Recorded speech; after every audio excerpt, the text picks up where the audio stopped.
बहुत समय पहले की बात है। एक शांत और सुंदर गांव था जो एक नदी के किनारे बसा हुआ था। नदी के किनारे एक बूढ़ा मछुआरा अपनी छोटी सी झोपड़ी में अकेला रहता था। वह हर रोज सुबह सुबह नदी में जाता, मछलियां पकड़ता और अपना जीवन यापन करता।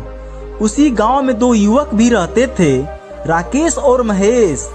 राकेश बहुत मेहनती, उत्साही और सीखने वाला व्यक्ति था, लेकिन महेश बहुत आलसी था। वह बस आसान काम ही करना चाहता था और हमेशा बदलते समय से भी डरता था। एक समय ऐसा भी आया जब गांव में सूखा पड़ा, नदी का पानी घट गया, मछलियां कम होने लगी, जिससे गांव वाले परेशान होने लगे। लेकिन बूढ़े आदमी ने हार नहीं मानी।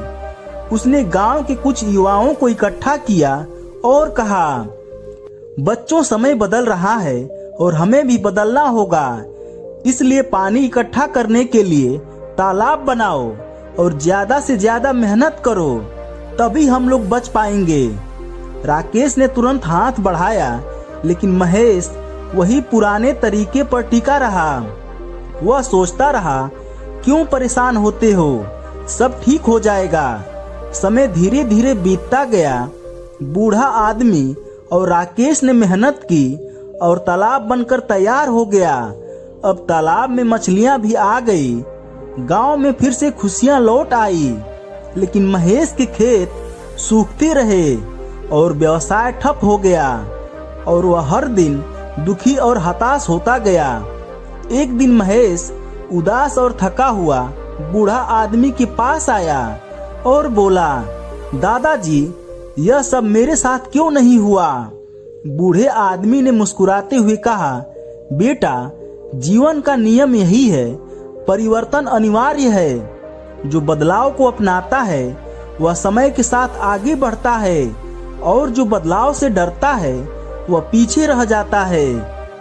महेश को यह बात समझ में आ गई। उसने अपने पुराने तरीके छोड़ दिए। बूढ़े आदमी और राकेश के साथ मिलकर मेहनत करने लगा, नई नई चीजें सीखने की कोशिश करने लगा।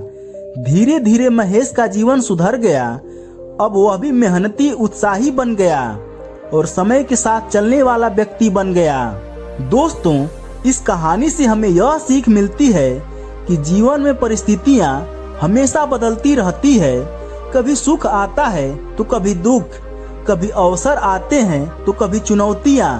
लेकिन जो व्यक्ति बदलाव से नहीं डरता है बल्कि सीखता है और खुद को हर हालात में ढालता है, वही जीवन में सफल होता है।